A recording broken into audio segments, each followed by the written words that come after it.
Now, if a certain referendum had gone a bit differently, Scotland would be an independent country in just 10 days' time, March the 24th to be precise. Those wanting to leave the UK didn't win that argument in 2014, but that hasn't dented the fortunes of the SNP. It's riding high north of the border. It's the party's spring conference in Glasgow this weekend. We're joined now from there by the First Minister for Scotland, Nicola Sturgeon. Welcome to the Sunday Politics. Good morning. It's a pleasure to be with you, Andrew. Thank you. Now, if the referendum had gone your way, we'd be 10 days from independence. You'd be taking a massive and unsustainable £15 billion budget deficit, 10% of Scotland's GDP. What would you be doing to get that deficit down?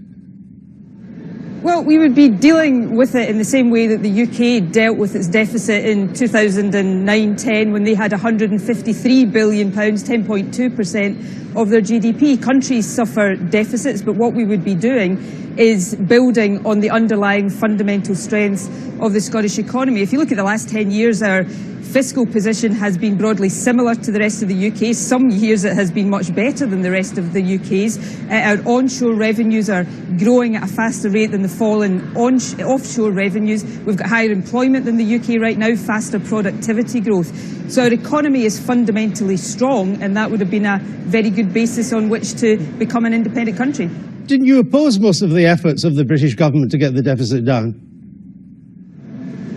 I oppose many of the measures that George Osborne has taken. I don't for a second say that we shouldn't try to get the deficit down. I have opposed and continue to oppose both the speed at which that is happening and the way in which that is happening. But I don't think anybody would deny that countries want to get their fiscal positions into a more stable position than the UK's is in just now. The point I'm making is that Scotland's economy is a fundamentally strong economy, and much of what I've just said to you there illustrates that point. Well, let's look at some of the things you've just said. You say that most countries have deficits, but can you name any other advanced economy, any European Union economy, 8 years after the financial crash, that has a budget deficit of 10% of GDP? You don't look at the fiscal position of a country on the strength of just 1 year's figures. If I go back to, say, 2008-9, the UK's relative deficit was double that of Scotland's. In 4 out of the last 10 years, our fiscal position has been stronger. It's not right now because of the particular issues that are being faced in the North Sea. Is it not the case, First Minister? Is it not the case, First Minister, that Scotland's deficit now is the highest in the European Union? That's true, isn't it? In the year that we had figures published for just in this past week, we have a very challenging and difficult set of figures. I'm not denying that for a second. It's the highest. What I'm saying is no country, whether it's the UK, whether it's Scotland, whether it's any other EU country, makes judgments about the fiscal strength of that country on the strength of 1 year's figures. And the point I'm making is that over the past 10 years, our fiscal position has been broadly similar to the UK's, and in some of those years, it has been significantly better. If we project forward for the next 5 years, because I accept the future is much more important in these respects than the past, our onshore revenues are likely to vastly outstrip the decline in offshore revenues. So I'm not denying the difficulties in the North Sea, and those are difficulties principally for the people who work in the North Sea and for the economy of the northeast of Scotland, but it doesn't take away from the fact that the economy of Scotland is fundamentally a strong one. Well, let's look at more than 1 year, because you've said it's just 1 year, a snapshot. But without oil revenues, and there are almost no oil revenues now, without oil revenues, Scotland has run a persistent budget deficit of over 10% every year for 13 years. You have a systemic deficit problem. Looking back at the last number of years, why should you not look at oil revenues? Oil revenues are there and have been contributing to the Treasury to the tune of £300 billion. But they're not there now, and without them you run a persistent budget deficit. You have done for 13 years. This is the point I'm going to come on to make, because I accept that it's the future that matters more than the past. So if you look at the projections for the next 5 years, our onshore revenues, and remember, more than 90% of the Scottish economy comes from onshore, not from offshore. If you look at the 5 years ahead, then our onshore revenues are projected to grow in the region of £14 billion. That's many, many times the fall in offshore revenues for that period. So I'm not for a second denying the challenge of North Sea, and other countries, Norway for example, are facing exactly the same challenges because they're better prepared for it, because they've stewarded their oil resources better. Norway, just in the last couple of weeks, drew down on its massive oil fund for the first time. So what I'm saying is, with the powers that independence would have given us, and we didn't vote yes, we'd have had much greater ability to grow that onshore economy even faster. Well, let's look at the onshore revenues. If the Scottish economy is so strong, why are onshore revenues, that is, revenues excluding oil, tax revenues, why are they growing less strongly in Scotland than the rest of the UK? That's a long-standing issue. One of the issues at the heart of that is asset price growth in the City of London. But what we're seeing is a narrowing of some of that long-standing gap that there's been between aspects of the Scottish economy and aspects of the UK economy. If you take productivity, for example, for a long, long time, Scotland lagged significantly behind the rest of the UK. Over the past few years, we've closed that gap significantly. We still lag behind some of our European competitors, and that's our challenge now, to get productivity matching our closest European competitors. So I'm not standing here denying the challenges that the Scottish economy has, in the same way you've just been talking about the Chancellor's budget, in the same way that the UK economy has challenges and economies across the European Union have challenges. The point I'm making is that there are real strengths in the Scottish economy, and the big question should be how we build on and accentuate those big strengths. But it's hard to see the onshore revenues making up the whole gap with the loss of oil revenues. I mean, revenues per person in Scotland were £10,700 in years 11-12. They're now £10,000, 700 less, even with the growth in onshore revenues. The offshore has offset that. You still have a fundamental deficit problem. We have a debt. I'm not denying we've got a deficit, Andrew. The UK has a deficit. Most countries across the developed world have a deficit. The size of yours is the problem. Per head. Okay, but take revenues per head of population, which is what you've just cited to me there. In the most recent year, our revenues per head of population were broadly similar to the UK's. In every single other one of the past 35 years, revenues per head of population in Scotland have been higher than the rest of the UK. Now, I accept that we've got a challenge in the North Sea. I accept that, like all oil-producing countries, we've got questions and challenges about how we transition away from oil and gas over the years to come, although there's still a great deal of potential in the North Sea. But these are challenges we should embrace. These are challenges we should be working out how we face up to and address. And Scotland is doing that, and would and will do that on the basis of fundamental strengths in our economy. Right. So we've established that in terms of per capita tax, Scotland pays about the same as the UK average. So there's no difference there. The difference is... No, in every... Well, I'm talking about the current year. In most of the last...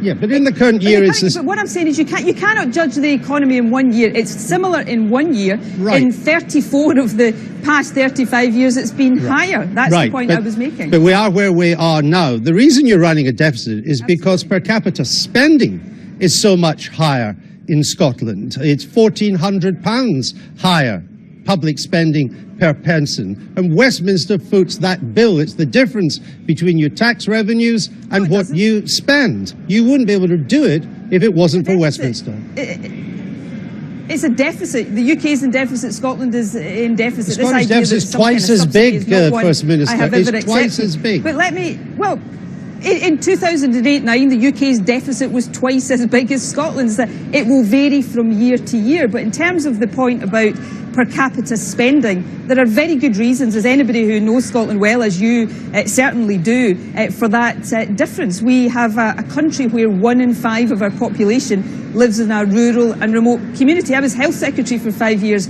It costs much more to deliver health services on an island or rural community than it does here in the Central Belt in the city of Glasgow. But it's Westminster that pays for that. It makes up the difference.